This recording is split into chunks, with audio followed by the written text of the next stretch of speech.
I have to put a mask on to do that, and it doesn't feel good.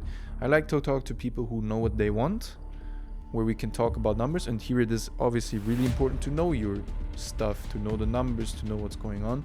I really tried to really like change myself according to the client, but I felt exhausted. I felt extremely exhausted. Once you establish the trust, once you find your match, you literally gonna have a better ride. You're gonna have better advice. People will, or your consultant is going to give you good amount of time, and they will connect with you, and they will care for your deepest interest. Well, if you're just somebody who doesn't have a rapport with them, or doesn't really genuinely, you're not a loyal client, they're not gonna be a loyal agent. Okay. Welcome. This is the third episode now. Actually insane. It's already the third episode of the How to Go About It podcast. My name is Karl Waldhauer, and I'm sitting with Atika Ben Youssef. And we finally have a name. We finally have a name. Yeah, how to go about it. How did you come up with that? We were talking, no? Yeah? What were we talking about? I don't remember. I don't remember either. I think the conversation was how to do things and how to go about it. And suddenly it was like, how to go about it. And then good name. Okay. Yeah. And it was like 5 seconds and done, we have a name. Yeah. When we were trying to find a name, we couldn't find a name because like everybody's trying to find something original. Yeah. You're not creative when you're forced to. I've learned that. Yeah, I think so. Yeah. You just keep talking, I think, and it will come to you. Yeah. It was nice. Well, as you guys might have noticed, we're back in the studio now. Actually, a very nice location. This is in the so-called Shoba S Tower. Is that right? The S Tower, yeah. Yeah, overlooking the Palm. Very, very nice location, actually. Because the way we figured we're going to structure it is we're going to have a professional podcast, basically. Yeah. Just going to be in a professional studio location like this one every second week. And every other week, we're going to have a raw one where we basically just set up the Osmo Pocket camera, the vlogging camera. Even though we know, we've heard you on the last episode, the audio wasn't exactly where it's supposed to be. Honestly, I still need to figure out like how the microphones properly have to be set up. You're to blame. Yeah, I'm a little bit to blame. And then I have to blame you guys a little bit also because you wanted that EMARS sales center so bad. Because it looks nice, but apparently it sounds horrible. Yeah. So I don't know. The coffee machine in the background, I think you guys have heard it. But it was very quiet. It's just that I didn't know that mics, well, I'm not a wizard, mics pick up all that sound because it was like it's the echo because of the big room, yeah. But I honestly like, I mean, you know me a little bit by now. I like to be in a nice setting, fancy honestly. Stuff. Fancy setting. Yes. Yeah. But I actually like the podcast. I like the conversation. We really had so much fun because we decided to do it 2 professional ones where we are structured, we have a topic, and then 2 we're just talking and being spontaneous, and we're still trying to figure it out, of course, with the name and with the logo and with the topics and all these things. But I really liked it. I genuinely liked the podcast, and I was watching and I was like texting you guys. I was like, guys, the more I watch, the more I like it because I really liked how the vibe is. The background noise, I think, it's annoying, but because I was watching us, I was like, I didn't care. I actually liked the podcast. My mother liked it as well. Yes, and she wrote very German comments. It was like super constructive. Yeah, really appreciate it, honestly. Like, yes. I appreciate the support very much. Thankful for everyone anyway. And but we especially thank Mrs. Waldhauer. I don't know your mother's first name. There you go. But Mrs. Shout Waldhauer. out. Charlotte? Shout out. Okay, we thank Mrs. Waldhauer. Shout out. There we go. Yeah. Well, yeah. What is the topic for today? Since we're trying to make them structured and we're trying to really have something that people, when they watch, they get a good content and understand really the business, we decided today to start with, what was the title? Client journey. Okay, so we decided to go with client journey, and we did like some points that we want to discuss, and we just talk about it. And and Karl today is the person who's gonna conduct the interview. So I have a couple notes, so no wonder why I have the phone here. I have a couple points written down that we want to go through because, as she said, we want this to be very educational, and for it to be educational, I think it's good to have some sort of structure on it. Yeah. So I'd say we just jump right into it, right? Yes. So client journey, what does that mean for you? Hold on. The episode's name is Find Your Match. Yeah, Find it's your Find match. Your Match. That is Yeah. exactly. Find Yeah. your match is the. Still learning here. Yeah, we need to. Find Your Match. The Find Your Match is because I think when you walk inside this business and you think that you're going to form relationships, you discover that it's very dynamic. And that's what happens in city. That's what happens in dynamic setups, right? It's very hard to find connections or to find a rapport with your clients because everything is moving fast. And real estate business in UAE in general moves fast. But still, I think the clients don't understand how important for them to actually have a rapport with one consultant and build in a journey with them, because once you establish the trust, once you find your match, you're literally going to have a better ride. You're going to have better advice. People will, or your consultant is going to give you good amount of time, and they will connect with you and they will care for your deepest interest.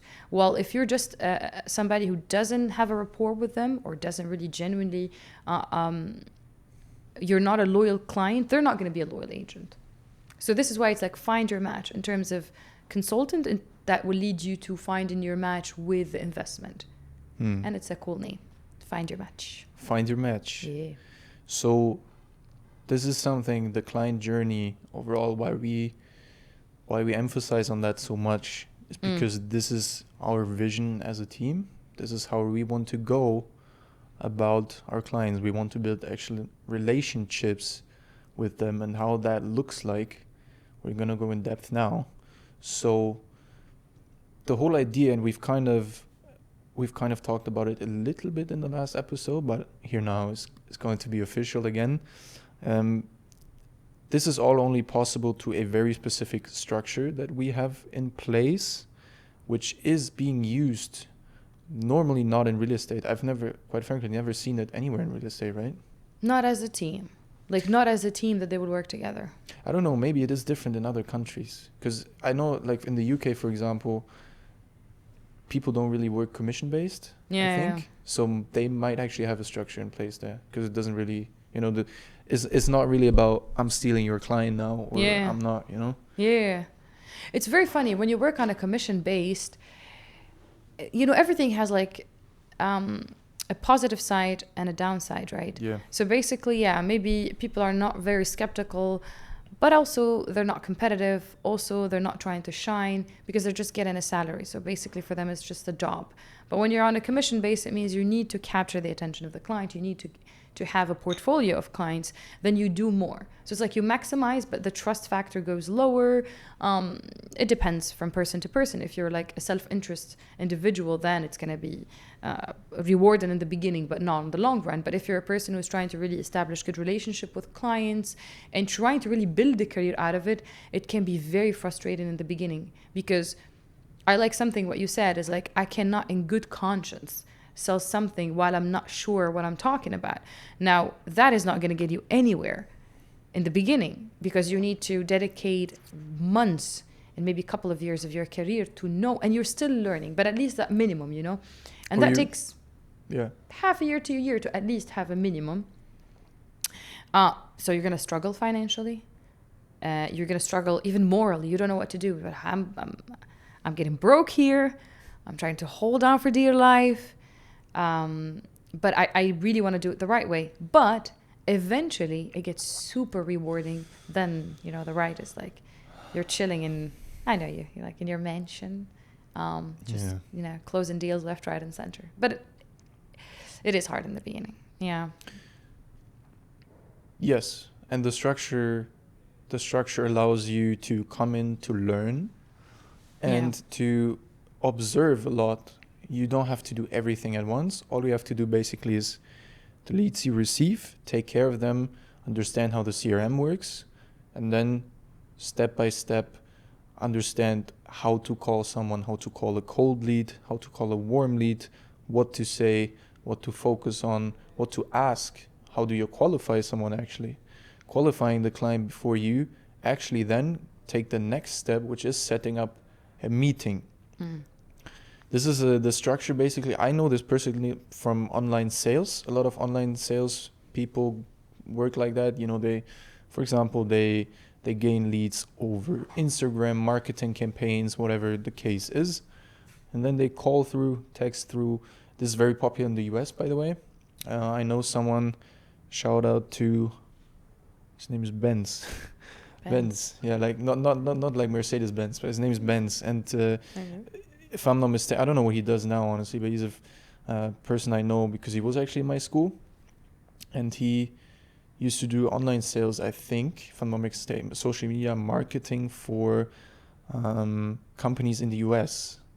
And over there, they send a lot over WhatsApp and iMessage, I think. I think it's iMessage. So they send out iMessages on bulk every day, and people there are very responsive to that. So you prospect, you find the leads, get in contact with them, find out what they want. This is also really important when it comes to qualifying, right? You know, when it comes to the structure, it allows you to really see where you can take each step of the client's journey. Because if you are so frustrated and you just want to have a deal, then you tend to not give so much attention or time or effort, or you're trying to see which one should be the ideal thing that you double down on. If you want to have a long-term success, it's really good to double down on each and every stage. But as a human being, that's impossible. And that's why people do better when they're a team, right? So you have to really maximize on the prospecting. And of course, you're going to learn the techniques. You're going to learn how to speak to people. You're going to learn how to conduct yourself on a phone call. Not necessarily out of manipulation, because I hear a lot of context is how to manipulate the client. But no, it's more of how to present yourself properly, because you start nervous. You don't know how to close a call. And sometimes the call is a bit chaotic. So the client, doesn't gain that trust. Although you genuinely want to help them, but you still don't know how to really display that. So you do trial and error, you fail. Or the client asks a question which you just have never heard. And you panic. What do you think about the ROI currently in MBR City? What do you do when the client asks you a question you don't know how to answer? That's the next thing. And this is where it just takes time and practice. When the client asks a question I know, I'm more than happy to answer it. And over time you hear the questions over and over and you just know what to say. When I don't know, what I say is, look, sir, the reason I'm in touch with you is because our structure works like this. Yeah. After I get in touch and understand your requirements, what I do is I go on my calendar and try to find a slot for you with my senior property advisor, who's been in the market for a lot longer than I have and will be able to assist you a lot better than I personally could, because I simply don't have the knowledge. She will not only answer you this question, she will also go through with you through the entire map of Dubai, what's going on right now, obviously due to the current situation and the latest events, everything. Things are changing. Some areas are appreciating, some are depreciating. Some investments, like we've seen Nada Sheba, for example, is going crazy. We don't even fully understand why. Other areas are not dead, but considered dead. Yeah. So find the transition and make the client understand that we're not here to F him over. We're here to actually help him. And that only goes by actually having a serious conversation. Because at the end of the day, the people that we want to deal with are people who are actually invested and who are interested in getting the knowledge, understanding what they're investing in, and finding the right strategy. And that only works if we at least sit down for half an hour to an hour on a Google Meet, preferably in person, obviously. Speak to them and explain what's going on, right? Well, you're doing better than I did. I remember when I first started taking calls, what I do when somebody asks me a question and I don't know the answer, I'll play as if I didn't hear them, and then I try to Google stuff. In between, yes. No and it was way. Or I start really repeating their question and Googling. But I think that came after a little bit of time and knowing how to handle the call. Before that, I used to hang up, literally. Hang up and call back again and then call again. And I used to do a lot of tricks just because I didn't want the client to think I'm an idiot. But it was early on in my career, and I didn't want to lie to them, but I want them to trust me, because I will do what's best for them, and I will ask the right people, and I will get the information. But it's just that you want to prove them on the call, eh? Yeah, it was like so many emotional like things happening within, and I don't know. You feel like an imposter, then you feel like, yeah, but I'm gonna do my best. And of course, when you start in the business, you think that you're the worst at it, and everybody else is doing great, and then you discover that no, just some people are better at holding themselves together. I wasn't nothing in the beginning, but then clearly I noticed with time is, okay, so basically the call is going good. I know how to talk to a client, but then I don't have knowledge, and I need somebody to have the knowledge. And it's very hard to like focus on knowledge, which by the way, I did in the beginning. What I did is I kept like trying to study, but I was like cramming my mind with information that, you get like, I don't know what they call it in French, like surmenage, like you really like exploding inside. You can't get anything anymore. You feel stupid, like things are not computing, like does not compute. So I tried that. It didn't work out. I was stressing myself. I wanted to learn organically because I know that everything I've done in my life, and I've done it well, I just did it organically. And this is the issue with a business that is commission based. And if you're really panicking, is you don't have that chance to do it organically. And the best things are done organically. So you have like a very, very straightforward journey. And if I think each and every company understands it, they're going to really maximize on that. You have prospecting, you have education and building that rapport with a client. Then you have when it's time to act, and that we'll discuss it, how it should be done. And then of course the after sale, which is basically keeping up with our payments, etc., etc., etc.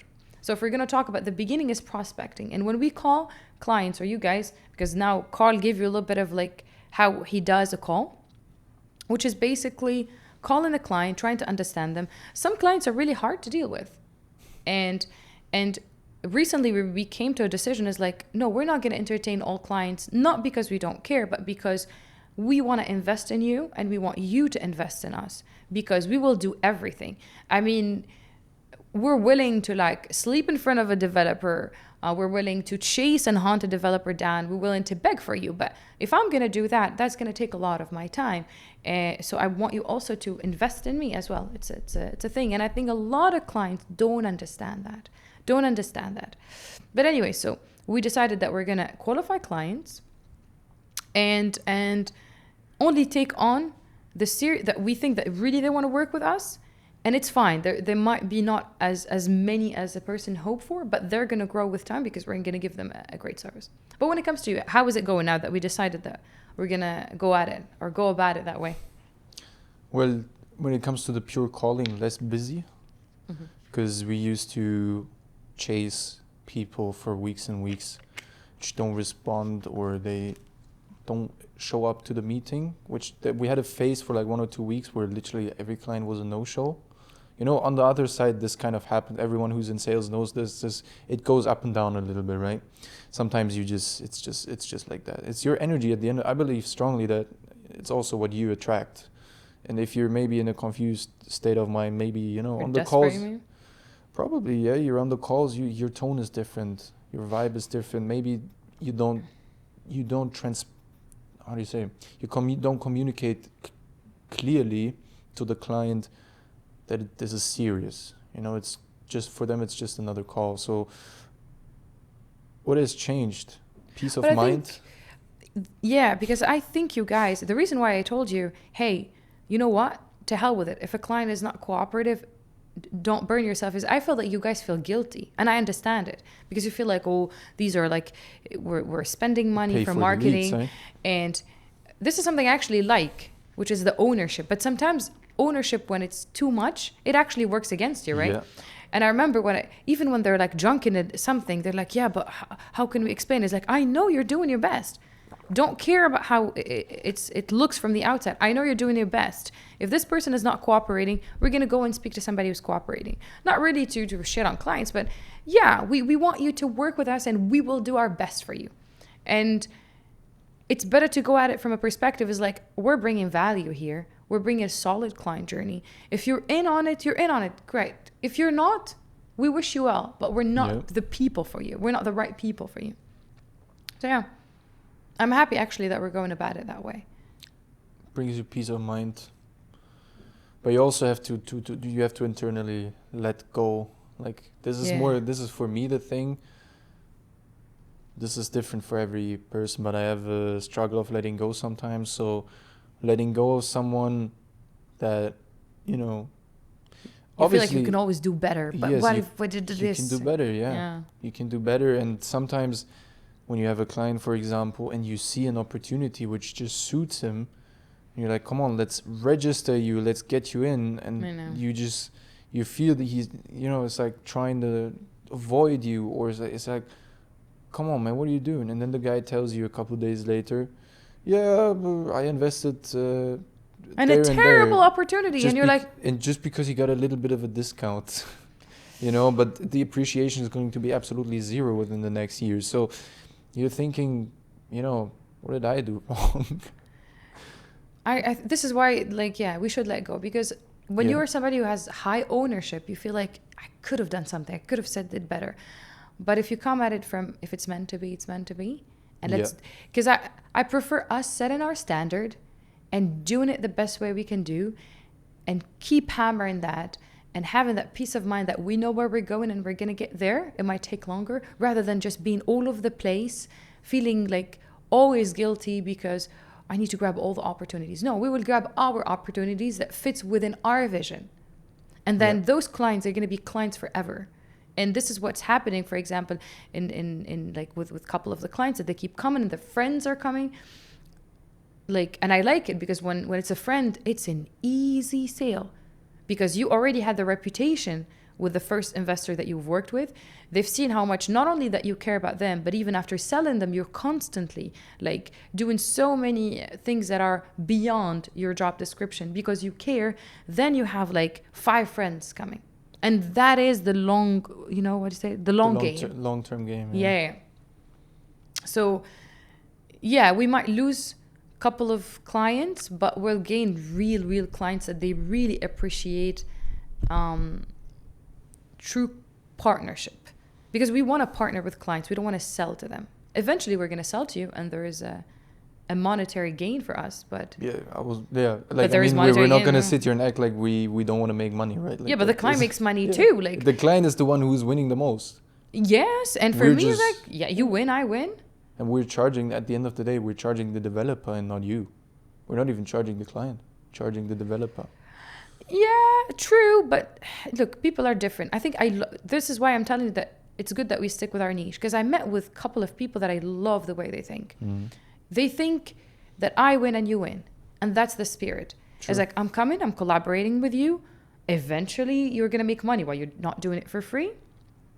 And if you're gaining good income from me, then you're gonna keep making me good income, because it's a chain. Because people, when they invest, they don't invest one time. They buy and sell and resell and buy and sell. So if somebody is coming from that mentality, let's make money together as a team, I'm happy, honestly. But if somebody is trying to like, oh, and this is something in this market, which is you ask me for a kickback, and I'm like, shame on you.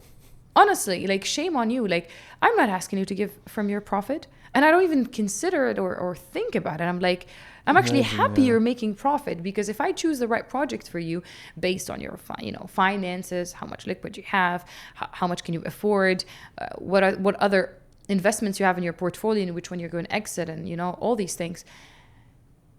I'm not thinking, oh my God, they're doubling their money. They used to have 10 and now I have 20. And why am I only getting a fraction of that, which is a fraction that we get? So how dare you, really? And sometimes it's more selfish. I don't like selfish clients, that you only think of your own self-interest. Do you know what I mean? I remember this. Yeah. I learned it from a sales director. I didn't work long with him, but I remember everybody kept saying, yeah, but it was a phase where the market was on steroids, so clients felt entitled, and it's up to you, or it's up to them. And he was like, he said a story where he went to meet a client, and he was talking to the client, and then he saw that the client is going nowhere.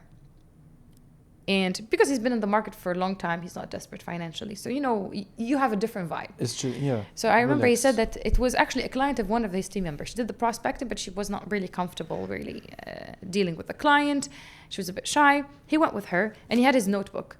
And apparently it's his signature. He sat, he was talking to the client, and the minute he saw that he's riffing away, he's like, okay, well, let us know. And he's closing his notebook to leave. And then the client tries to open the conversation again. And he was like, okay, let's see. And then again and again and again. And he felt that the client is not really transparent, not straightforward. Then at the end, by the end, and I think it's experience, he knew where the client is going at. He's like, well, how much you're gaining from this? He's like, what do you mean? So you're getting paid this amount of money. So it was like, yeah, but I want like this percentage back to me. And, you know, you don't expect this from a sales manager because you think, or director he was, and you think that he will act professional. And, you know, no, he was so straightforward. He's like, what, shame on you. Aren't you ashamed saying that? And I didn't expect it. I was watching him, and honestly, I liked watching it because I like straightforward, but I'm like, maybe we should not do that. He's like, shame on you.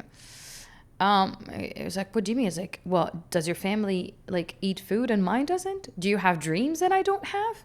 I'm not getting anything from your pocket, and you're still looking at mine. I don't want to deal with you. And he went up and left. And that's it. I liked that I heard that story because I was desperate in the beginning and I didn't know really how to deal with clients. And I'm like, the company is like, you know, where is your sale and all these things. I think it's a natural flow also. In which way? Everyone's like, you're starting something. How would you not be desperate? You have to grow into this mindset of not being desperate anymore. I don't think anyone has ever started something entrepreneurial or business focused, real estate, whatever, which was not, and you were not desperate at some point. Yeah, and you're like when I fighting started it, right? my videography business, I was willing to shoot videos for what I did. I shot videos for free a lot, and then I onboarded a client for 200 euros a month to do his whole social media marketing. I went there every week. We went from 0 to 50,000 views within the first month, and I put in all my time and energy for 200 euros. And then after 1 month, he canceled the project. And I'm sitting, I'm like, you know, but on the other side, you have to build that persona anyway first.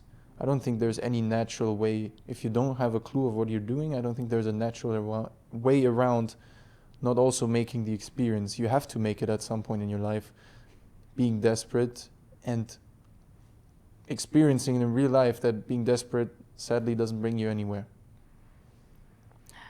positive. I think look, you get lucky, I think, in life, or you just meet people here and there and you learn from here and there. Mm-hmm. But I think if you're so focused on, I want to do good, I want to do this business the best it was ever done, and then you start having that kind of critical lens, and you start seeing, okay, so this phase of the process have this problem with it, so how do I tackle it? And then this and this and that. And I remember I knew that if I had enough money, I would relax. So sure. I still remember the first time I decided I'm not entertaining any client who's not going to sit in a meeting. And it literally changed the game for me because I was really desperate. I had enough of clients who keep just like trying to get information, this and that, and they're not committing to anything. And I'm sorry, but we are also, like, it's a business, you're a business, let's partner. Then I decided, no, I'm not. And then I started really getting to know who are the serious clients. Yep. And I think when you're starting, it's good for somebody to tell you that. And I remember when I first started, the manager, because they needed also to bring numbers, they were like, where's the sale? They couldn't afford telling you, no, don't entertain every client. They had to tell you, but it's your fault. Why didn't you deal with it this way? And they were always criticizing. I'm like, but I don't know what to do. You know, sometimes you get fried. Like, what am I doing wrong? Then for some reason, I just took it by myself, the decision. And I was honestly in a good company by that time. And they genuinely wanted us to have that pride of like, no, I'm not entertaining you. And I heard it from the owner of the company. I'm like, I loved it. So I decided I'm not going to entertain the client. And then suddenly I was only talking to serious clients. And then I started closing. And then I started, even those serious clients, I was transparent with them. So sometimes they would ask questions before I thought that I should know it all. And then again, I met somebody who told me, you don't have to know it all. You just have to tell them, honestly, let me do my due diligence and come back to you. And they appreciate it. So I started saying that. And I was really lucky that somebody told me that, because in the beginning I thought I'm a loser. I don't know this information. Yeah. But then I heard somebody said, I've been in the business for 15 years. I don't know everything. And I'm like, oh, okay. So it's okay not to know things. Then I started telling people, okay, let me do my due diligence. And they actually listened and they appreciated it. And I still remember one of my clients, which it's a personal friend now of mine, which I adore her genuinely.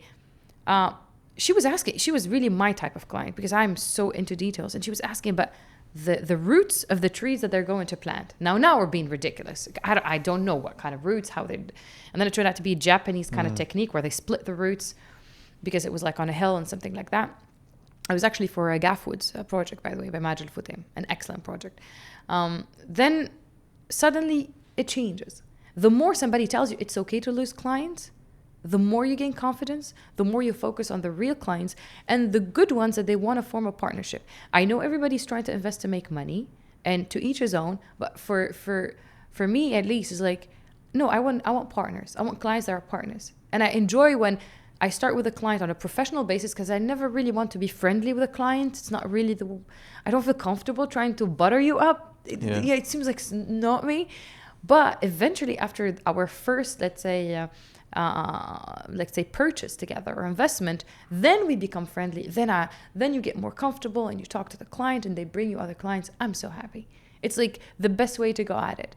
And I think every single real estate agent, I don't know if they would take it or not, but my advice is, you know what? Disqualify clients.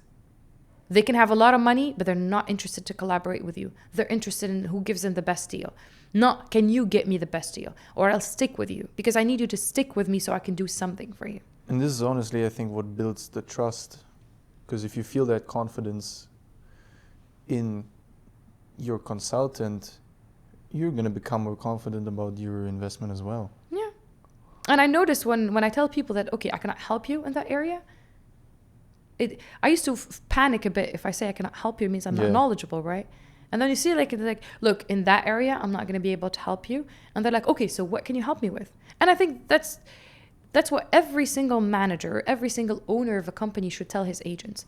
Disqualify, say the truth, lose the ones that you're going to lose, but you're going to gain ones that are solid. The same as friends, you know, when you're trying to please people, or you're trying to not say, funny enough, now it's the topic. You try not to rock the boat, then you're never going to have friends. But when you lose them, lose anybody in your life or any client that you cannot connect with, because you're going to be always stressed and anxious if you're not going to do that. Yeah. What do you think? No, it's true. And it's letting go. But as I said, letting go for me is also not easy. Are you still struggling with letting go of clients? No, for me it's not about the clients actually. For me, I just, you just go, the more you grow and the longer you live, obviously over time you find new blind spots, right? And when I started, I was really scared to lose a client. I was scared. First you're scared to pick up the phone. Then you're scared to, say no to them. Then you're scared because you have your first viewing, then you're scared to do that. Then you're scared to forget something. Or I went on the viewing, I went to the wrong unit. So that's like the perfect way of showing your client that you do not know. And the thing is, I was trying so hard to control it up front, even because I went to these buildings. I was like, okay, I have apartment 1902, which is there, and I have 1904, which is on that. And then I still go to the wrong side. You can't even control it. So no matter how much you prepared, you still messed it up. It didn't matter. So, and then you find a new blind spot, and that's how you grow, right? It just keeps going like that, I think.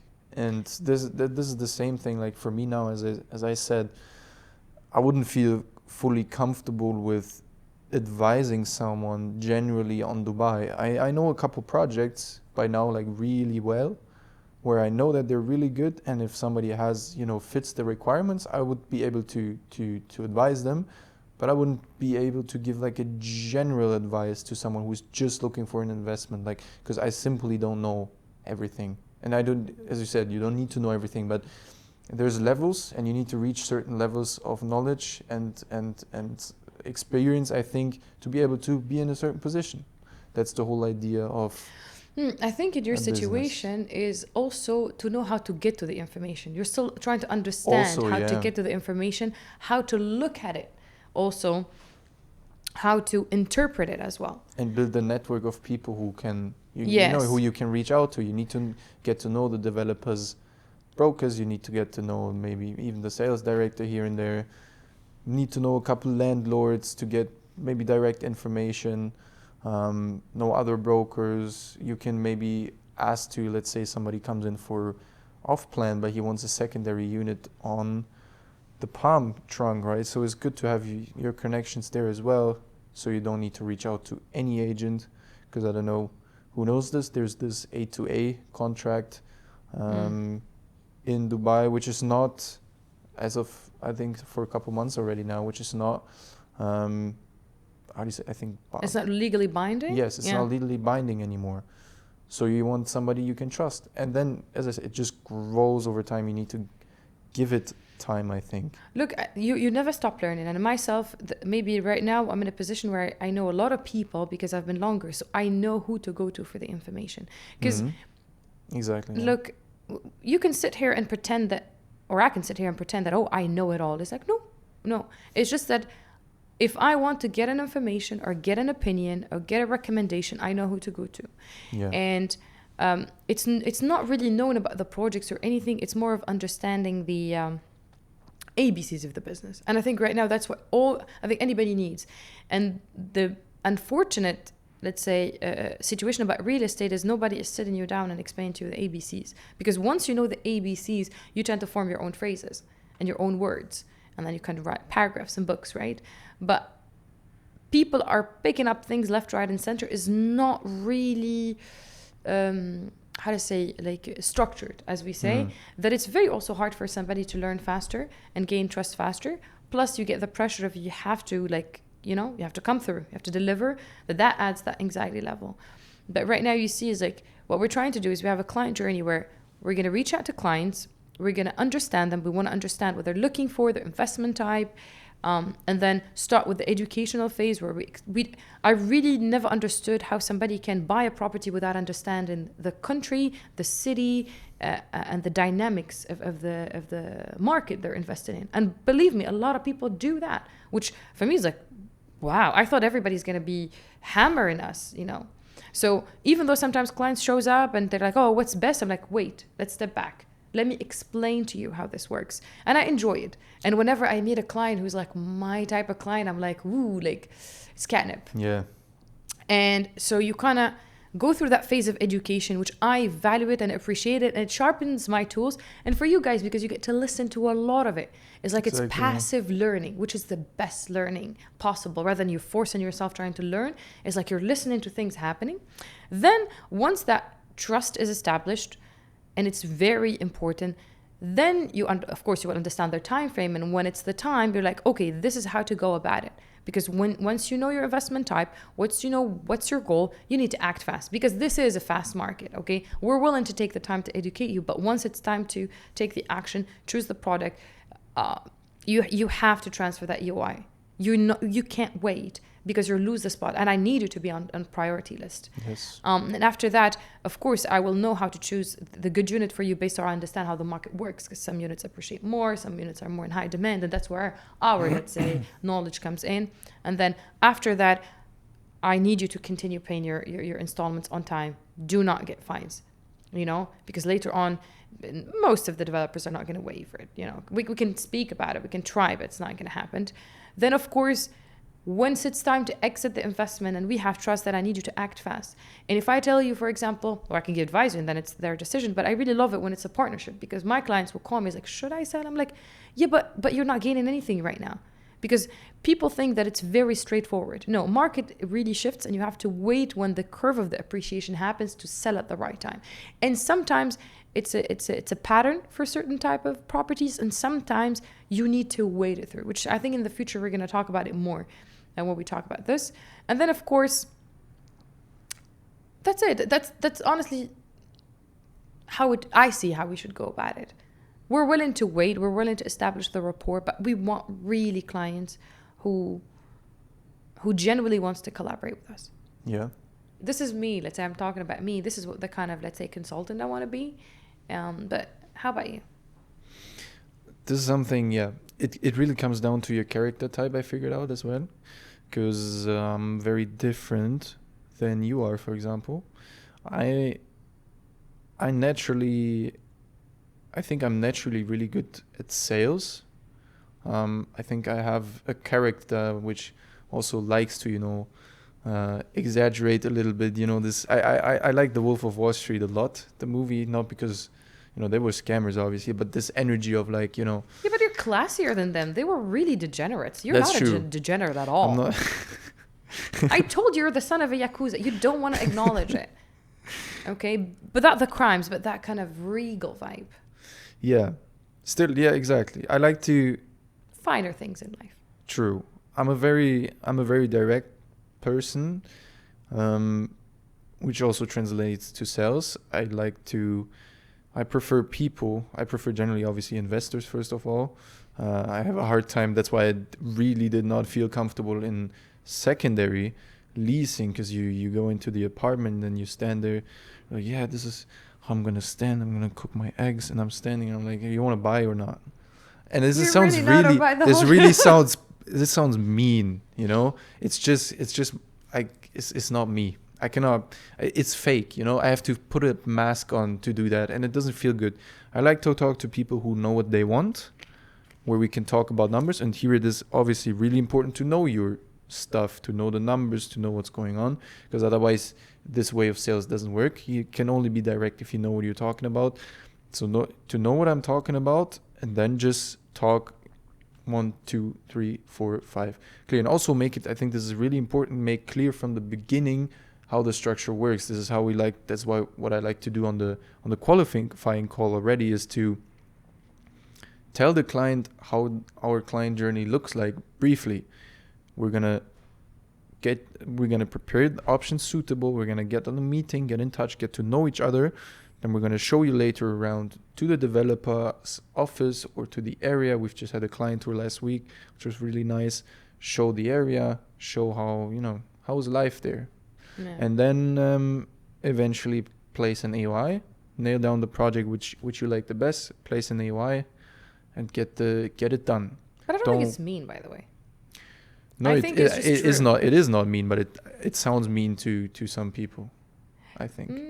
Yeah, but look. People take it personally. I think you just want to sell, but it's not No, I about think these are selling. not I just want to talk about, what's going on. I don't want to talk. I think some people are people person. By the way, Yeah.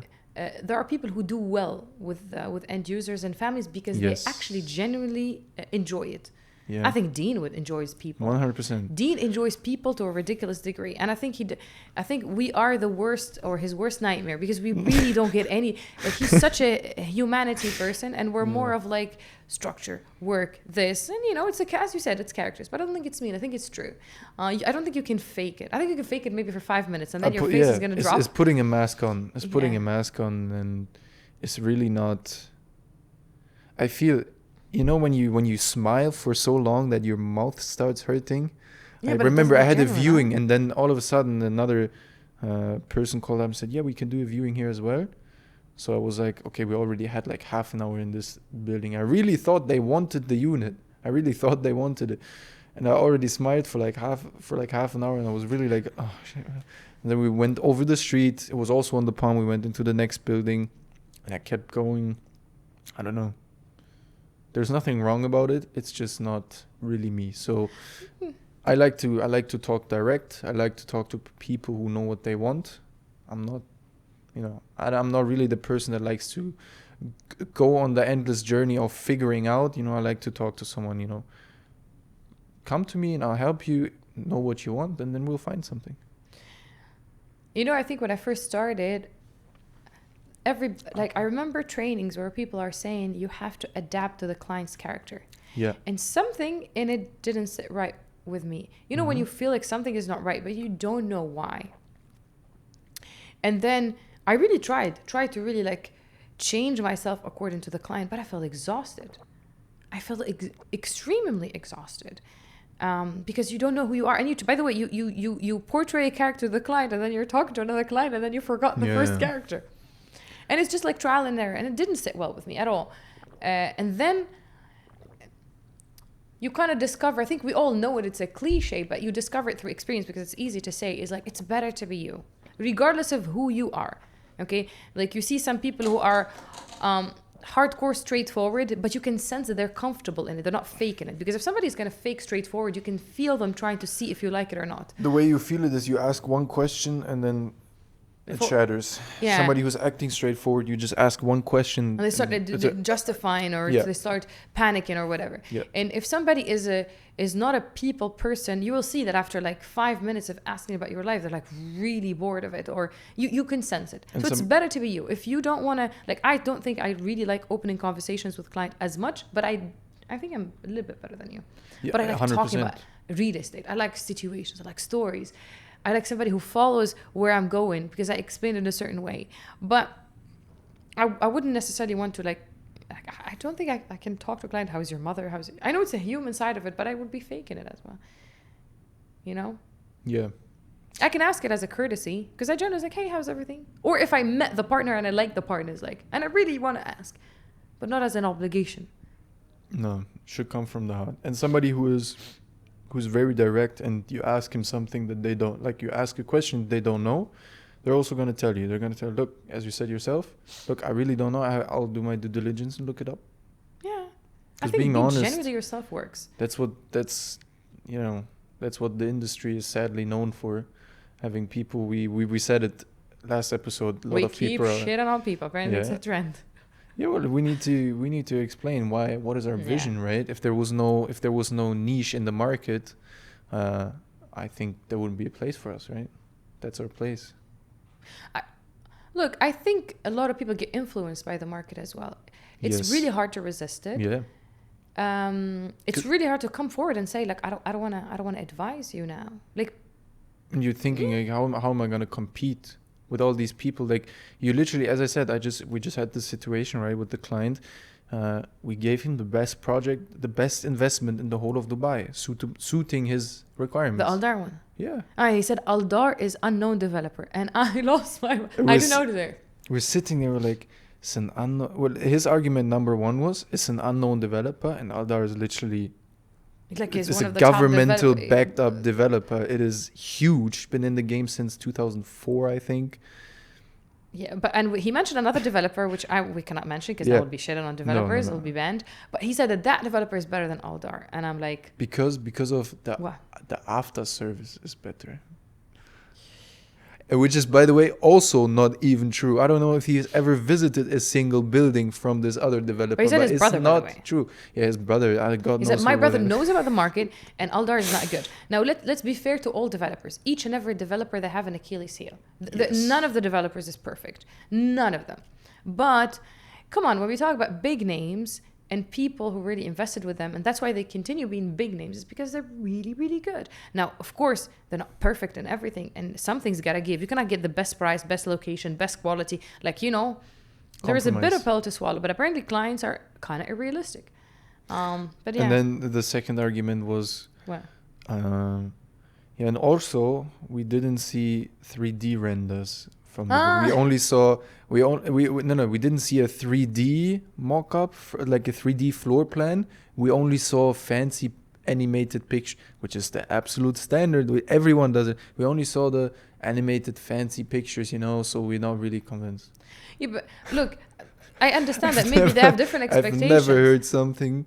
I'm sorry, this is stupid. I've never heard. I'm sorry. No, but the thing is that look, everybody knows that the first phase of Al Ghadir, the new launch there, got sold without even a proper brochure, by the way. But that's how big players in the market, like, you don't expect them really to buy. They know they're going to sell out. They sold out without even trying.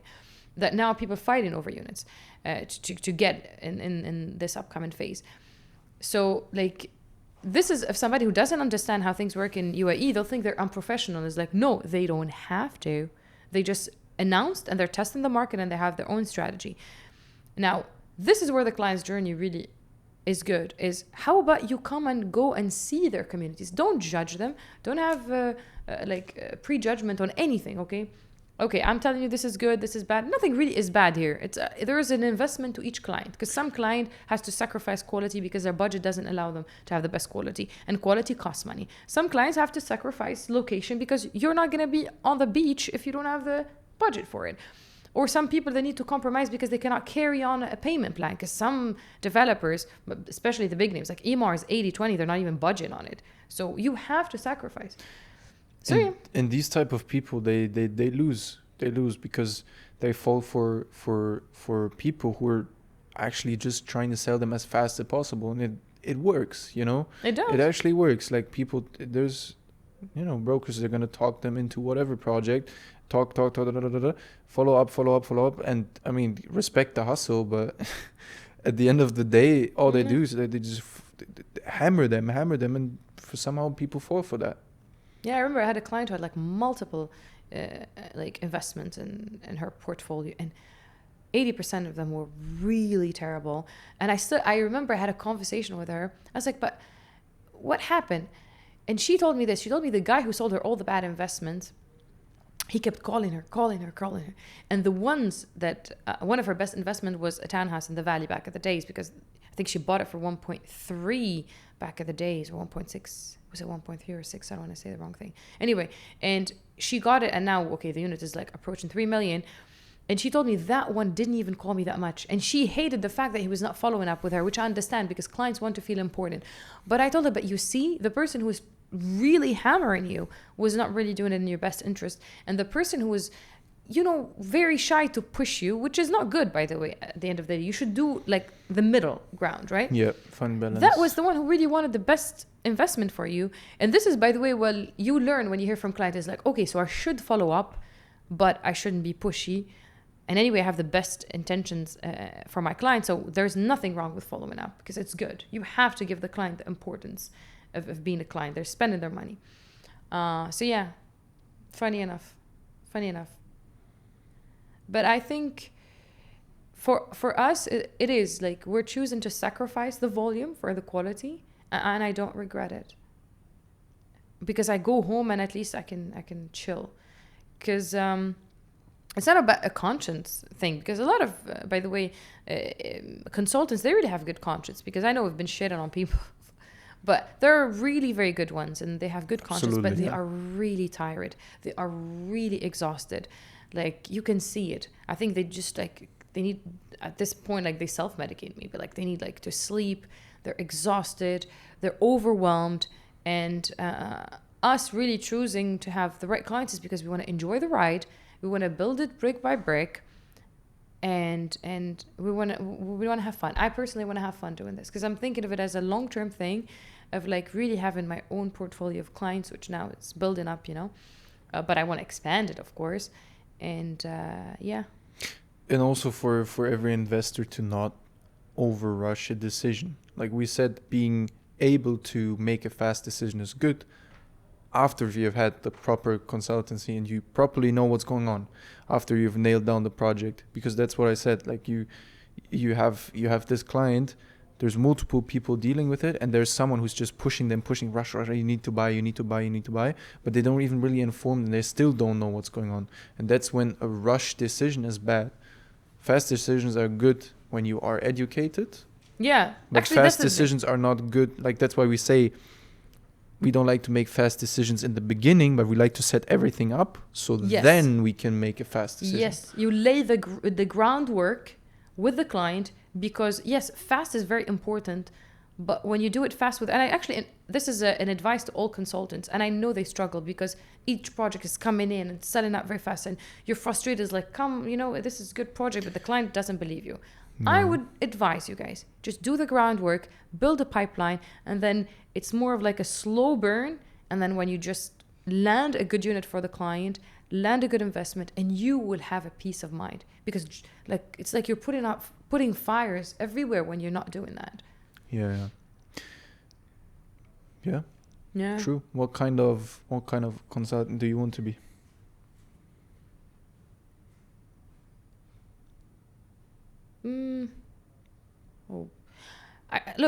Maybe I'm a bit greedy because I want to have it all. I want to succeed.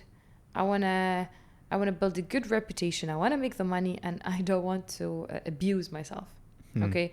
Somehow I'm trying to figure out how to do that, because I think the smartest thing is to really build a good structure, a good infrastructure. And building it towards success, that once it's like a snowball, once it start like getting bigger and bigger and bigger, there's nothing to stop it. So I really want to be that kind of consultant that takes their time. I want to have a good relationship with my clients. I genuinely want that. Although I know we keep saying that we're more direct, but for some reason, like my directness is actually because I want you to know the truth. I want you to know what you have going for you and not and going against you. I want to sugarcoat an investment. I don't want to make it look like it's heaven. It's a great country, great investment opportunities, but everything has a downside. Yeah, especially when you're tied to a budget. Yeah, and there is nothing. If it's too good to be true, run.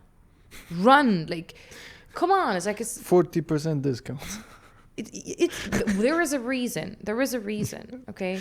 So yeah, I want to be that consultant, and yeah, and I love taking people around in Dubai, and I like telling stories because I know sometimes you speak. I think you're more of a number person than me. Yeah. I like the numbers, but while I'm saying the numbers, it's not only numbers. I like to tell you the backstory of the developer, especially if it's a developer that I like a certain story about, and I would tell you what's going wrong with them and what's going right, and a story that I liked, because I enjoy stories. Things I can do that as well. It's just not, as I said. I think you don't have the stories yet. Yeah, that also, but still, like I think like my stories are less real estate. How do you say, less real estate. More real life. Yeah, I mean I've still done a lot in Dubai, experienced different things since I came as a videographer. And my mentor back then brought me to so many different places, and I've, also the time where I was alone then and I was doing the leasing, I was going around for months alone and finding new spots, finding new places and all that. So yeah, I think I can.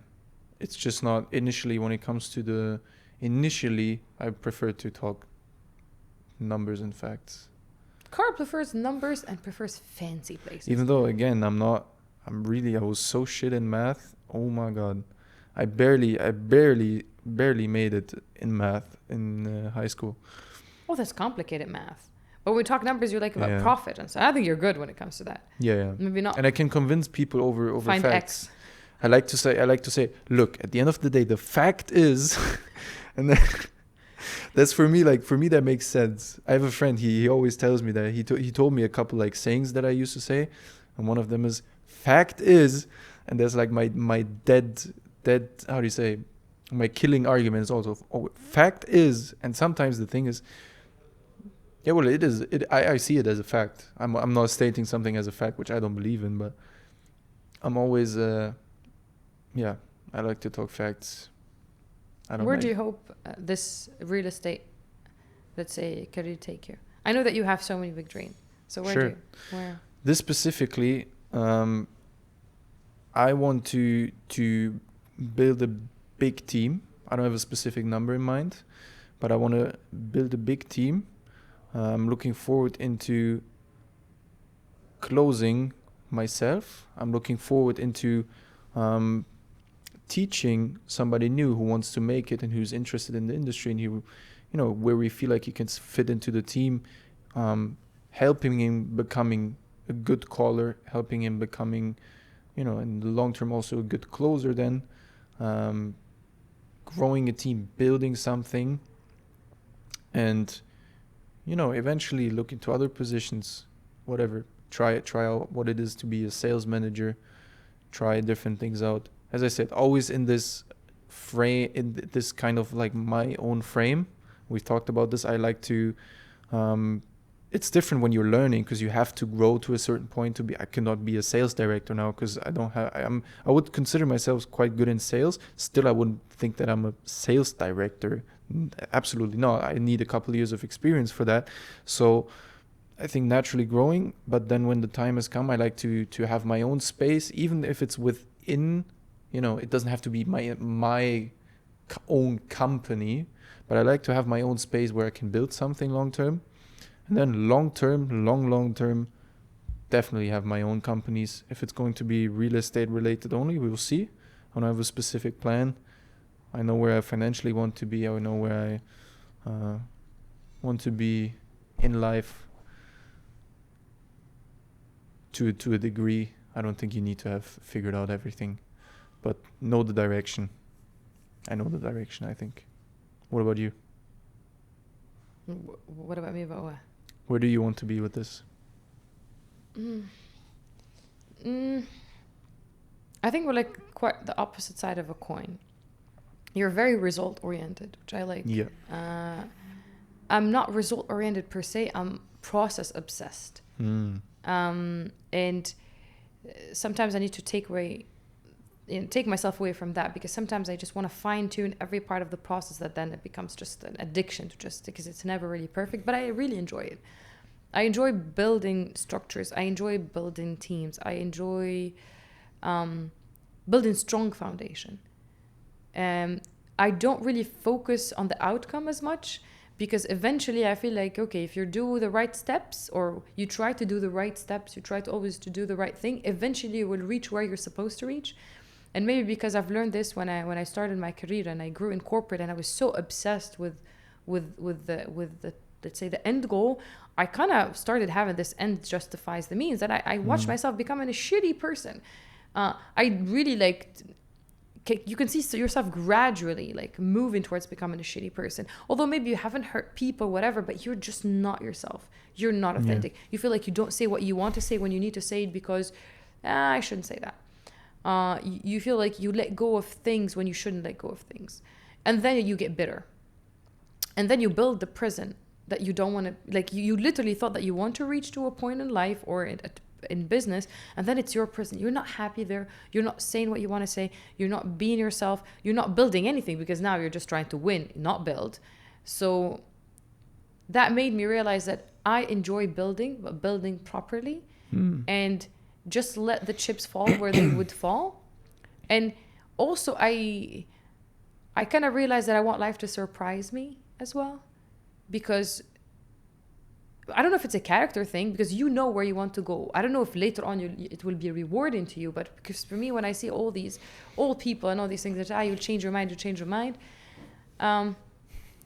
But I see also like successful people that they've reached, and they said that they knew what they wanted to do, and that's where like there's two sides of a coin. Yep. I think I'm more of the person that if I'm gonna focus on reaching somewhere, I'm gonna regret it, because I need to let life unfold naturally, and just build things that I believe in. And this is why I want to build a client's network. I want to build a team. I want to build the structure. I'm obsessed with the CRM. I'm obsessed with the details, because and I enjoy it, by the way. It makes me busy. It gets me off my head. Yeah. Yeah. So I don't know where, if to answer the question, but I know I'm trying to make sure that I'm doing the right how. It's good to know how you function. That's why I keep preaching, because honestly, like I said this on one of my videos on my channel also. I get asked by people from my age, for example, because I get asked, how did you make it, or just generally for like advice sometimes. And I mean, I'm 20 years old at the end of the day. I can give advice, but I believe that yes, age doesn't say anything. Still, a fact is that over age you gain experience, and sure, the earlier you start, being aware of what you experience and self-reflect, the more the bigger you're gonna grow in the long term.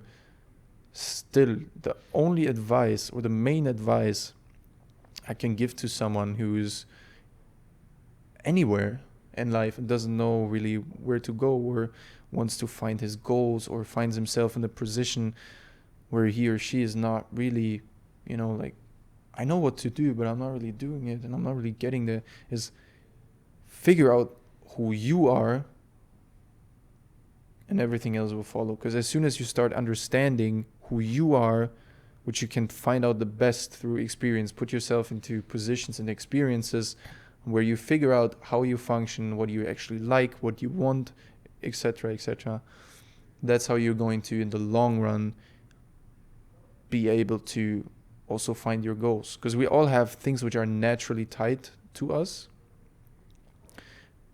But these things you only find out over time and over experience. So make experience, and you figured out for yourself that you like building processes. You're very obsessed with the process. So you're doing the right thing, something that energizes you, right? And the outcome will follow automatically. Yeah. And I think you'll be happy with it, because that's what naturally comes from it, and you'll be happy from it. And for me, I function different. I'm really looking into the results, and I definitely haven't achieved everything I wanted, but also having this healthy expectation, defining between expectation and having a realistic expectations and having goals. I've experienced, I've achieved a lot, I think, for my age, but at the end of the day, there's still a lot more to come, and I'm still figuring out so many things every day. I'm just figuring out how to deal with certain people, what I want in a relation with someone, for example, or what I want, God knows, job wise. Those are things you figure out over time. Yeah, I think that's my take on that. For me, like, I think I when you're going through something in life and it's going good, you don't realize it, but after that you realize it later on. But I remember when I started succeeding early on, when I started my career in corporate, is because everybody kept telling me what I should do, and I was just obsessed with the process. And I was very stubborn, and I don't listen, and I kept going at it. I think the minute I started succeeding, I started listening for some reason, which is not bad, but I think it was not the right thing to do. But of course, it took me to that segue of life. And then when you lose everything and you fall apart and you're trying to figure out what went wrong, because you get obsessed, you ruminate for me it was a couple of years, but you ruminate about what went wrong, why I'm miserable, why this, that. And then I realized, like, I was doing it because I loved doing it. And then I started doing it just to gain something out of it. And it didn't make me... That's where it flips. Yeah. And then when I started real estate, it was really the ultimate challenge, because it is an outcome industry, and I wanted to enjoy the process, but you need the money. And it was like, I think, the absolute test of what you've learned, and I grappled with it. How to focus on an outcome without binding yourself to it, without setting all your expectations on your actions. Yeah, and outcome, it was a couple of years of grappling with it, and there are very good honorable moments that you choose to do, because sometimes the right thing or the honorable thing to do is it sounds the scariest. You're making the wrong decision, you're losing opportunity. Believe me, I walked out of places, I'm broke as hell, and I was like, at the time it just felt right, and I was so adamant as I'm not going to do wrong things anymore, so I did it. Then walking, I was like, I am toast. Then looking back at it in retrospect, it's like, thank God I did that, because it's like, once you lose your path, you gain it back by taking right decisions or honorable decisions at very crucial moments. And every time you do that, you're building stacks of, like, you know what? Yeah, I'm worth going back on top. Because for me, at a certain point, I actually didn't trust that I'm worth going back to top. Although I genuinely didn't do harm to people, but I just felt so betrayed in my own soul that why did I listen to certain people? Why did I not do what I knew from the beginning I should do? Why did I chase the goal and, like, put myself in situations? Learn to follow and lead yourself. Yeah, and by the way, I remember it was not me trying to be honorable, it was me just defying myself. Because I really felt like I betrayed myself, that I was doing it in revenge against myself, that I'm going to do the right thing even though it's going to destroy me. And I don't think it was really much honor as much as like confrontation, and I am confrontational. Yes. So I kind of confronted my worst nightmare just because I wanted to, bullying myself. I was literally bullying myself. That was like so much panic and anxiety, up and down. What should I do? I don't have money, whatever. But luckily for me, like, after doing it a couple of times, you still gaining your trust back. And then you slowly trust yourself until I arrived to a point where I said, F off. And I also was lucky to go into a company that allowed me to do that. And they were really, really heavy on integrity. That me being me, although I was not the most pleasant person, I have like the worst bitch resting face, whatever they call it, not pleasant, the human side almost was not there because I was also bitter of life, but they kind of let me be. And then slowly I gained my confidence back. And this is why now I'm like, you know what? You are process obsessed. Stick to what you love. Do it. Whatever the outcome is the outcome. Okay? Yeah. And funny enough, it gave me more peace that I'm not outcome obsessed. So now I'm going to do it for the love of doing it. And this is like now it's translated into real estate, and what we're trying to do is basically like I'm going to work with clients. And I remember I was saying this before we met you. And I was saying people were like always complain about clients. And I started adopting this mentality. Every call, either it's a stat on the board that I'm calling, either it's a client with a conversation with a client, which means I'm practicing on you. You're not buying, but I'm gaining knowledge.